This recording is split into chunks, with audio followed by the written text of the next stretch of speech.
అంబేద్కర్ కోనసీమ జిల్లాలో దారుణం జరిగింది. తన కుమార్తెను వేధిస్తున్నాడని ఓ వ్యక్తి బాలుడిపై చాకుతో దాడి చేశాడు. ముమ్మడివరం ప్రభుత్వ పాఠశాలలో 10వ తరగతి చదువుతున్న బాలుడికి తన ఇంటి ఎదురుగా ఉన్న బాలికతో పరిచయం ఏర్పడింది. వీరిద్దరూ చర్చికి వెళ్తున్న సమయంలో తరచుగా మాట్లాడుకునేవారు. ఇది చూసిన తండ్రి సహించలేక బాలుడిపై చాకుతో దాడి చేశాడు. తీవ్ర గాయాల పాలైన బాలుడిని చికిత్స నిమిత్తం ముమ్మడివరం ప్రభుత్వాసుపత్రికి తరలించారు. బాలుడిపై దాడి చేసిన వ్యక్తి పోలీసుల ముందు లొంగిపోయాడు.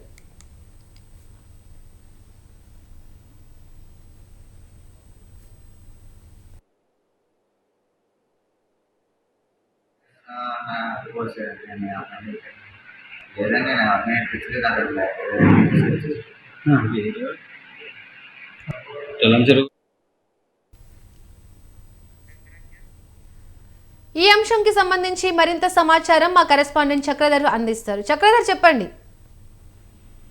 దీపిక, గుడ్ మార్నింగ్ అమ్మా. Good morning. ముమ్మిడివరం అంటే అంబేద్కర్ కోనసీమ జిల్లాలోని నియోజకవర్గం. ఆ నియోజకవర్గంలోని నిన్న జరిగింది రాత్రి. అంటే ఒక కుర్రాడు 10th క్లాస్ చదువుతున్నాడు, అతని క్లాస్మేట్ ఆ అమ్మాయి కూడా.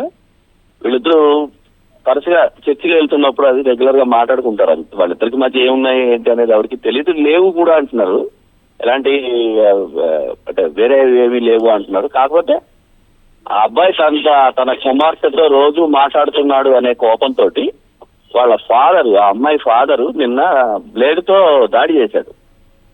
ఆ దాడి కూడా మనం విజువల్స్ లో చూసాము, చాలా విచక్షణారహితంగా ఉన్నాయి. దాదాపు ఒక 7-8 చోట్ల బ్లేడ్ తో దాడి చేశాడు. సో విపరీతంగా గాయాలయ్యాయి. అయితే ప్రాణాపాయం కానీ అలాంటివి ఏమి లేవు, కానీ విపరీతంగా గాయాలయ్యాయి. అతన్ని వెంటనే ముమ్మిడివరం ప్రభుత్వ ఆసుపత్రికి తరలించారు, చికిత్స చేస్తున్నారు. పిల్లడు బాగానే ఉన్నాడు, అలాంటి ఏం లేవు. కానీ ఆ తండ్రికి సంబంధించిన దాని గురించే మాట్లాడుకోవాలమ్మా. ఎందుకంటే ఇప్పుడున్న దీంట్లో పిల్లలు మాట్లాడుకోవడము, వాళ్ళ సబ్జెక్టులు కావచ్చు, ఇంకోటి కావచ్చు, ఏదైనా కావచ్చు, వాళ్ళు మాట్లాడుకోవడం అవన్నీ సహజంగానే జరుగుతున్నాయి.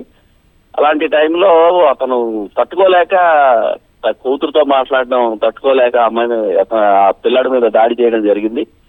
జిల్లాలో ఇలాంటివి ఎప్పుడు ఇంతకు ముందు జరగలేదు. సో ఆ కొత్త సంస్కృతి లాగే కనపడుతుంది. అందుకని ఈ దాడి జరిగిన తర్వాత అతను ఎవరైతే దాడి చేశాడో అతను పోలీసుల దగ్గర లొంగిపోయాడు. ఇప్పటివరకు ఇక్కడ ఇంతవరకు బాగానే ఉంది. ఇప్పుడు అసలు తెలియాలి, పోలీసులు విచారణలో ఏమైనా తేలుతుందా, ఆ పిల్లాడు ఏమైనా వేధించడం లాంటివి ఏమైనా చేస్తే అతను ఇలా రియాక్ట్ అయ్యాడా, లేదా అసలు వాళ్ళిద్దరు మామూలుగా మాట్లాడుకుంటుంటే ఇలా తట్టుకోలేక ఎలా చేశాడా అనేది ఈ పోలీసుల విచారణలో తెలియాలి. కాకపోతే జిల్లాలో ఇంతకు ముందు ఎప్పుడు కూడా ఇలాంటి సంఘటనలు జరగలేదు. దాంతో కొద్దిగా అందరూ ఆశ్చర్యపోతున్నారు, కంగారు పడుతున్నారు. ఏంటి ఇది కొత్త కల్చర్ వస్తుంది, కోనసీమ జిల్లా అంటే చాలా ప్రశాంతంగా ఉంటుంది, అలాంటి చోట్ల ఈ దాడులు, కత్తులు దాడులు ఇవన్నీ జరుగుతున్నాయి. నిన్నే మనం ఒక మంత్రి అనుచరులు అని చెప్పి ఒక ఏసీ మెకానిక్ మీద దాడి చేశారని వార్త ఇచ్చాము. అది కూడా అయింది. అది అయిన తర్వాత మళ్ళీ వెంటనే ఇలాంటి దాడులు జరుగుతున్నాయి. సో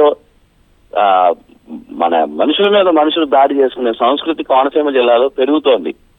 అది కొంచెం ఆందోళన కలిగిస్తుందమ్మా. ఇప్పటివరకు మన సమాచారం అంటే ఇది. ఇప్పుడు మనం మళ్ళీ అసలు ఏం జరుగుతుంది ఏంటి, ఏమైనా విచారణ జరిగిందా, ఎందుకు చేయాల్సి వచ్చిందా అనేది మళ్ళీ మనం తెలుసుకునే అవకాశం ఉందమ్మా. Thank you Chakradhar.